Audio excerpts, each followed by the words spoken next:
वगैरह। आज अपन देखेंगे हिस्टोपैथोलॉजी में फिक्सेशन। जो पहला होता है सैंपल रिसीविंग, उसके बाद में ग्रोसिंग होती है, देन फिक्सेशन। तो अपन फिक्सेशन देखेंगे। फिक्सेशन आज सिर्फ अपन फिक्सेशन देखेंगे। फिक्सेशन होते क्या है? तो फिक्सेशन क्या होते हैं? केमिकल कॉन्स्टिट्यूटेड सब्सटेंस होते हैं जो टिश्यूज और सेल्स होती है जिनको अपन बॉडी से रिमूव करते हैं, तो उनको मतलब प्रिजर्व करने के काम में आता है फिक्सेटिव्स।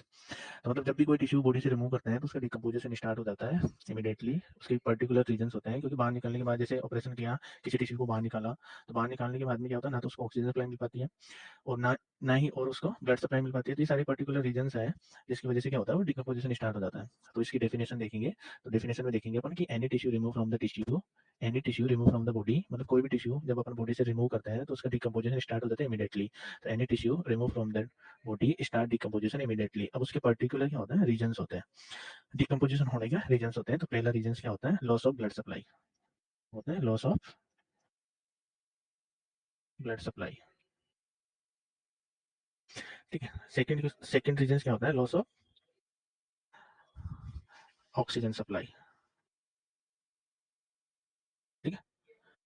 थर्ड नंबर पे अपन देखते हैं प्यूट्रिफिकेशन बाय द बैक्टीरिया। कोई भी बैक्टीरिया प्यूट्रीफाई हो रहा है, मतलब अंदर जा रहा है उसके टिश्यूज के अंदर, तो putrefaction by the bacteria. Putrefaction by the bacteria, putrefaction by the bacteria. उसके बाद में कुछ ऐसे एंजाइम्स होते हैं जो अपने आप को तोड़ने का काम करते हैं, उनको बोलते हैं ऑटोलाइटिक एंजाइम्स। ठीक है। तो नंबर 4 जो आएगा वो आएगा क्या, ऑटोलाइटिक एंजाइम्स। जो नंबर 4 है वो आएगा ऑटोलाइटिक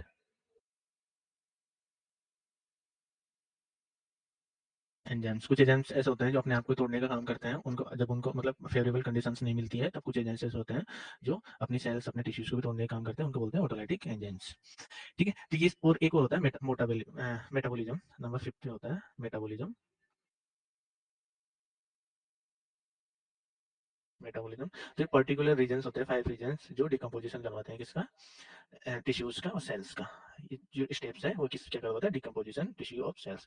तो अगर डेफिनेशन लिखेंगे तो उसमें ये करेंगे कि एनी टिश्यू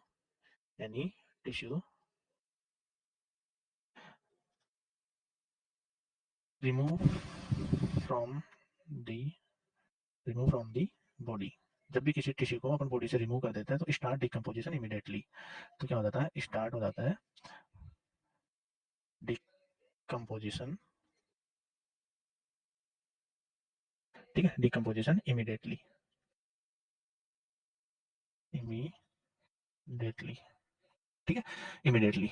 तो डिकम्पोजिशन इमीडिएटली स्टार्ट हो जाता है due to loss of oxygen supply. जो ऊपर से अपन ने देख लिए 5 रीजंस डिकम्पोजिशन के, loss of oxygen supply, loss of blood supply और autolytic of enzymes, purification by the bacteria and metabolism. तो ये सारे रीजंस हैं। तो ये जो फिक्सेटिव सॉल्यूशंस है, इन सारी चीजों को प्रिवेंट करते हैं। जो भी रीजंस है डिकम्पोजिशन के, तो फिक्सेटिव सॉल्यूशन है जो डिकम्पोजिशन होने से बचाता है, मतलब सड़ने गलने से बचाता है टिश्यूज और सेल्स को। ठीक है। नेक्स्ट अपन देखेंगे कि फिक्सेटिव होता क्या है। अब फिक्सेटिव क्या होता है, डिकम्पोजिशन को प्रिवेंट करता है। अगर कोई ऐसे जनरली पूछे कि व्हाट इज फिक्सेटिव, तो जो टिश्यूज का डिकम्पोजिशन होता है उसको प्रिवेंट करना फिक्सेशन कहलाता है। ठीक है। और सेकंड बात अपन ये बोल सकते हैं कि जो फिक्सेटिव है, जो भी टिश्यूज और सेल्स है, उसको लाइफ लाइक कंडीशन में, जैसे मतलब वो बॉडी के अंदर थी वैसे वो क्या होता है, जो बाहर उसको निकालते हैं ऑपरेशन के दौरान, तो बाहर भी वो वैसी कंडीशन में रहे। तो ठीक है। तो जो ये फिक्सेशन होता है, फिक्सेशन होता है, ठीक है, ये प्रिजर्व करता है, क्या करता है, प्रिजर्व करता है। कौन सी स्टेज में, complete physical state,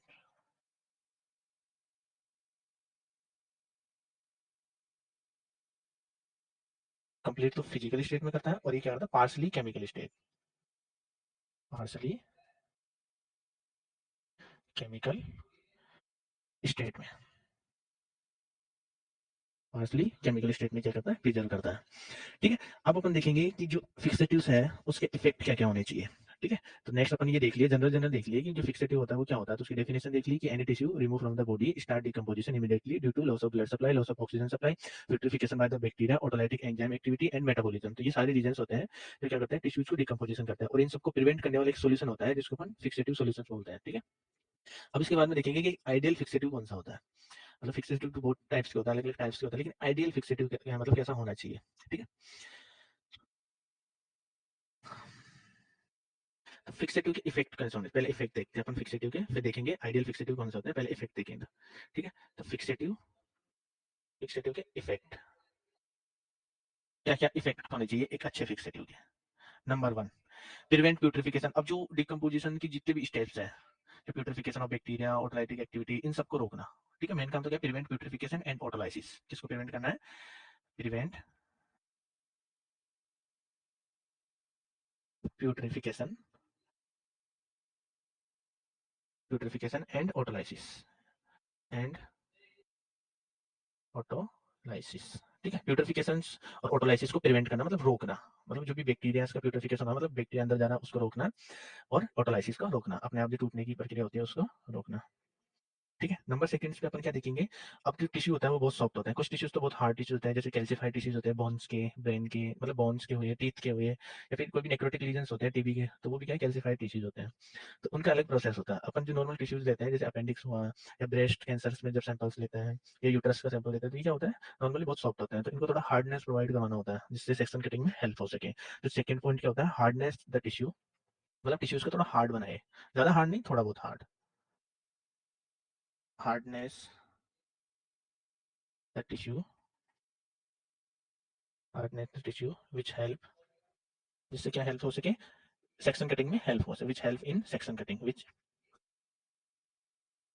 help in section cutting, ठीक है? Section cutting, clear? मतलब कुछ जो टिश्यूज है उसको थोड़ा हार्डनेस प्रोवाइड करे, जिससे वो हेल्प, वैसे तो बहुत ज्यादा सॉफ्ट होते हैं टिश्यूज, अगर सॉफ्ट टिश्यूज है तब अपन जब ब्लॉक बना के कटिंग करेंगे उनकी, तो कटिंग इजीली नहीं हो पाती है, इसलिए उसको थोड़ा हार्ड बनाते हैं टिश्यूज को, ताकि सेक्शन कटिंग में हेल्प मिल सके। तो पहला जो फिक्सेटिव के जो मतलब इफेक्ट कौन कौन से देख रहे हैं अपन, तो पहला इफेक्ट है कि प्रिवेंट फ्यूट्रिफिकेशन एंड ऑटोलाइसिस, सेकंड है hardness the tissue which help in the section cutting, ठीक है? नंबर थर्ड की बात करते हैं। अभी क्या होता है, जो टिश्यू होता है, अब वो फिक्सेटिव अलग अलग सॉल्यूशन से मिलकर बना होता है, फिक्सेटिव्स होता है, तो उसमें कोई हाइपरटोनिक सॉल्यूशंस भी होता है, और हाइपोटोनिक, हाइपरटोनिक व हाइपोटोनिक, मतलब अति परासरणीय और निम्न परासरणीय, अल्प परासरणीय, ठीक है? तो जब भी सेल्स और टिश्यू होता है, तो ऐसा सॉल्यूशन होना चाहिए फिक्सेटिव का, जो इन पे क्या करे, इन सॉल्यूशंस पे इनके प्रति इनसेंसिटिव हो, मतलब सेंसिटिव नहीं होना चाहिए। तो ऐसा फिक्सेटिव हो जो हाइपरटोनिक और जो हाइपोटोनिक सॉल्यूशंस होता है उनके खिलाफ इनसेंसिटिव हो, ठीक है? तो make cell insensitive, number third पे है, make cell insensitive, insensitive, insensitive to hypertonic, hypertonic and hypotonic solution, hypotonic solution, ठीक है? तो make cell insensitive to hypertonic and hypotonic solutions, मतलब सेल्स को ऐसा बना दे जिससे ना तो उनके ऊपर ना तो फर्क पड़े किसका, हाइपोटोनिक सॉल्यूशंस का, और ना ही हाइपरटोनिक सॉल्यूशंस का, ठीक है? देन उसके बाद में अपन देखते हैं नंबर फोर्थ पे आता है एक्ट एज ए मॉर्डेंट, मतलब मध्यवर्ती की तरह काम करना चाहिए, ठीक है? Act act as a mordant, ठीक है? मॉर्डेंट का मतलब मध्यवर्ती, मतलब ज्यादा इफेक्ट नहीं डाले, अगर उसको अपन किसी भी सॉल्यूशन में डाले तो इजीली उसके ऊपर मॉर्डेंट का काम करे, जैसे अपनी बॉडी में मॉर्डेंट ब्लड होता है, वो हर सेल्स हर ऑर्गन तक ब्लड की सप्लाई होती है, ठीक है? तो मॉर्डेंट का काम करता है, ठीक है? तो ऐसे ये फिक्सेटिव क्या होना चाहिए, मॉर्डेंट होना चाहिए, ठीक है? और नंबर फिफ्थ पे अपन क्या क्या देखेंगे, इंड्यूस ऑप्टिकल कॉन्ट्रास्ट, जो मतलब जो टिश्यूज होती है तो उसकी जो ऑप्टिकल कॉन्ट्रास्ट है ना वो अच्छी बनाए रखना, टिश्यूज की जो ऑप्टिकल कॉन्ट्रास्ट है वो जैसे बॉडी के अंदर होती है वैसे ही बाहर बनाए रखना, ठीक है? ताकि उसकी मॉर्फोलॉजी का अपन अच्छी तरह से स्टडी कर सके। तो induce optical contrast number fifth पे है इंड्यूस ऑप्टिकल कॉन्ट्रास्ट, ठीक है? फॉर गुड मॉर्फोलॉजिकल एग्जामिनेशन, किसके लिए? For good morphological examination, morph morphological examination, जब भी अपन उसकी किसी भी सेल्स की या फिर टिश्यूज की मॉर्फोलॉजी देखें, तो उसमें जो कॉन्ट्रास्ट है वो जो नॉर्मल कॉन्ट्रास्ट है वो क्या है, बना रहे, ठीक है? अब अपन देखेंगे कि एक आइडियल फिक्सेटिव के लिए तो इफेक्ट हो गए, अब अपन देखेंगे नेक्स्ट जो हेडिंग आएगी अपनी, वो देखेंगे क्या, एक आइडियल फिक्सेटिव।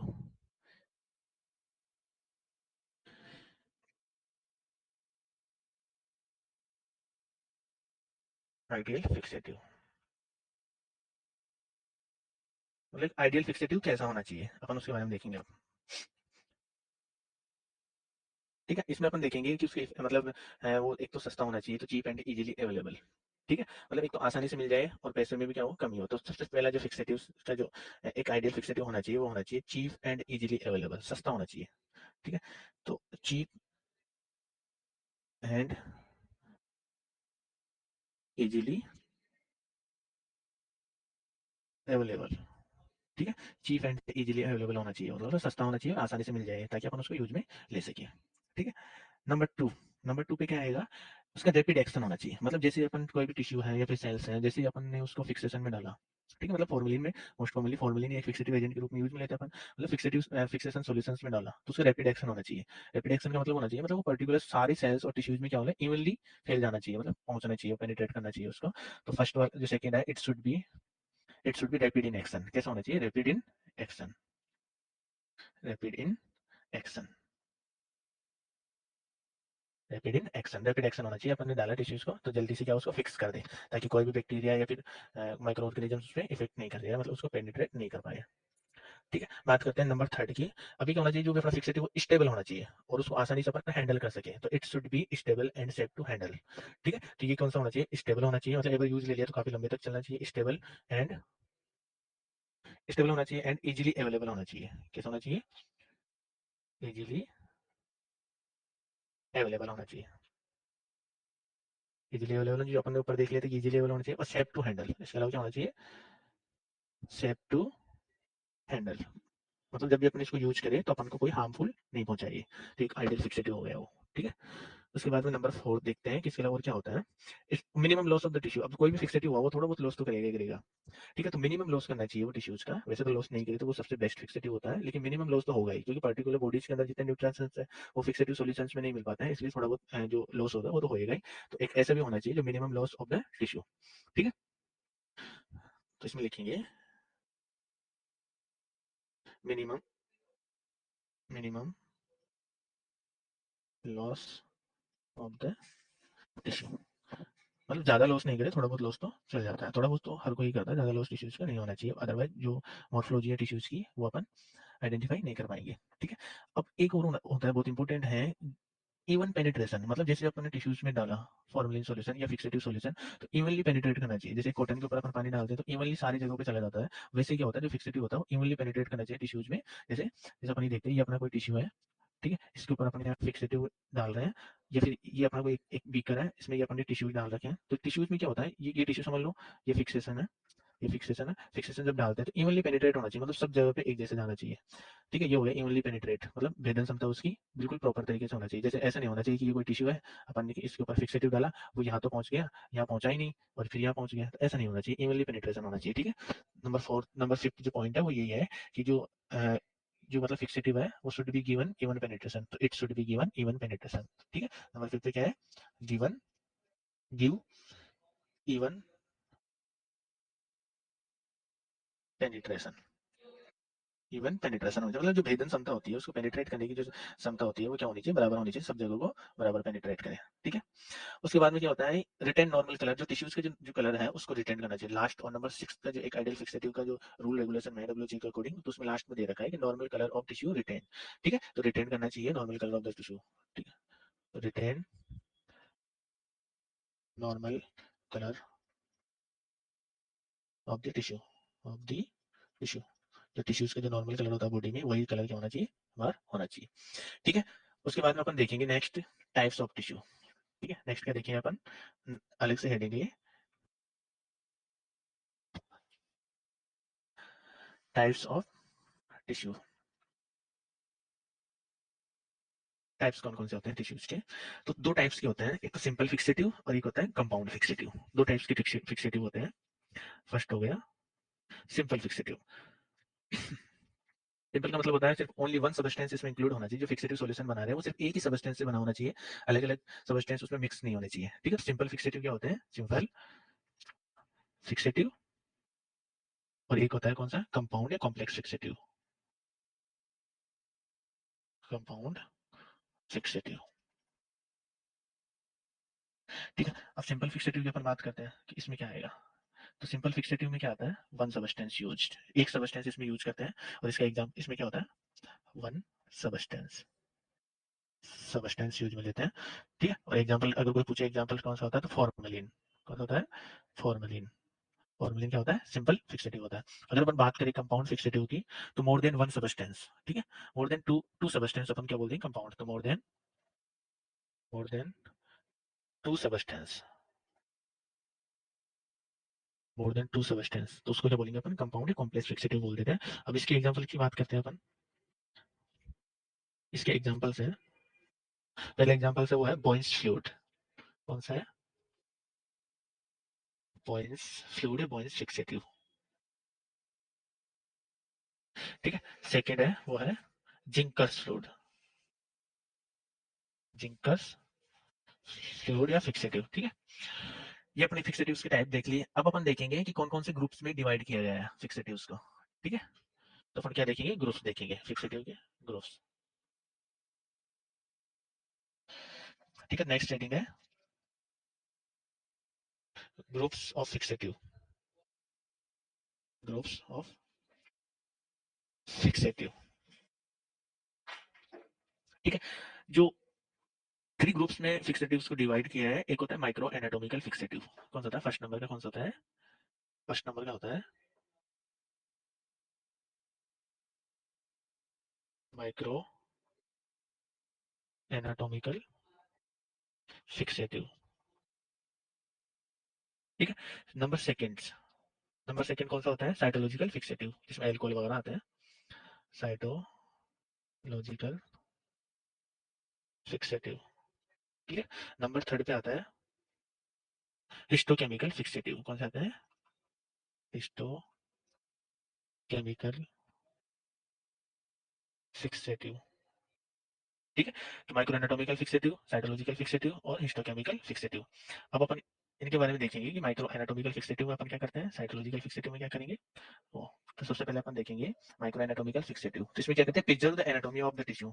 जो भी एनाटॉमी होती है टिश्यूज की, उसको प्रिजर्व करते हैं इसके अंदर, तो preserve the anatomy of the tissue, इसमें क्या करेंगे, preserve the anatomy of tissue, tissues की जो एनाटॉमी होती है उसको अपन प्रिजर्व करके रखते हैं। बात करते हैं साइटोलॉजिकल फिक्सेटिव में क्या करते हैं, तो प्रिजर्व इंट्रासेलुलर कॉन्स्टिट्यूएंट, जो इंट्रासेलुलर कॉन्स्टिट्यूएंट होते हैं, जो साइटोप्लाज्म और न्यूक्लियस होता है, उनको प्रिजर्व करके रखते हैं। कौन से, साइटोलॉजिकल फिक्सेटिव। तो preserve, preserve intracellular, intracellular, preserve intracellular constituents. ठीक है, कॉन्स्टिट्यूएंट। ठीक, कौन कौन से होते हैं इंट्रासेलुलर कॉन्स्टिट्यूएंट, वो देख लेंगे अपन, न्यूक्लियस एंड साइटोप्लाज्म। ठीक है, कौन कौन से होंगे कॉन्स्टिट्यूएंट, कौन से होते हैं intracellular, cytoplasm and nucleus, and nucleus. ठीक, साइटोप्लाज्म एंड न्यूक्लियस का जो इंट्रासेलुलर कॉन्स्टिट्यूट होता है, साइटोप्लाज्म न्यूक्लियस, उसको कौन प्रिजर्व करता है, साइटोलॉजिकल फिक्सेटिव्स होते हैं, जो साइटोलॉजी में पढ़ेंगे, pathology, cytology, histopathology, haematology, clinical pathology. ठीक है, तो अपन साइटोलॉजी जो पढ़ेंगे तो उसमें फिक्सेटिव्स होते हैं, वो क्या करते हैं, साइटोप्लाज्म न्यूक्लियस को प्रिजर्व करके रखने का काम करते हैं। ठीक है, उसके बाद देखते हैं हिस्टोकेमिकल फिक्सेटिव। ठीक है, तो हिस्टोकेमिकल फिक्सेटिव क्या होते हैं, कुछ होते हैं हिस्टोकेमिकल कॉन्स्टिट्यूट होते हैं, उनको उनका आइडेंटिफिकेशन या डोमेस्टिकेशन में काम आते हैं, और एंजाइम्स होते हैं, उनका डोमेस्टिकेशन में काम आते हैं। तो domestication of histochemical constitute and enzymes. ठीक है, किस किस चीज का डोमेस्टिकेट करेंगे अपन इसमें, डेमोन्स्ट्रेशन ऑफ हिस्टोकेमिकल सब्स्टिट्यूट्स, या कॉन्स्टिट्यूट या सब्स्टिट्यूट्स, और उसके अलावा एंजाइम्स, एंजाइम्स को प्रिजर्व करने के लिए हिस्टोकेमिकल फिक्सेटिव्स अपने यूज में लेते हैं। ठीक है, अब अपन देखेंगे कि कॉमनली यूज फिक्सेटिव कौन कौन से होते हैं। तो नेक्स्ट नेक्स्ट जब लेक्चर होगा तब अपन देखेंगे कॉमनली यूज फिक्सेटिव कौन कौन से होते हैं, जो फॉर्मलिन, ग्लूटाल्डिहाइड, पिक्रिक एसिड, ये सब क्या होते हैं, कॉमनली यूज फिक्सेटिव होते हैं, जो नेक्स्ट नेक्स्ट लेक्चर होगा उसमें देखेंगे।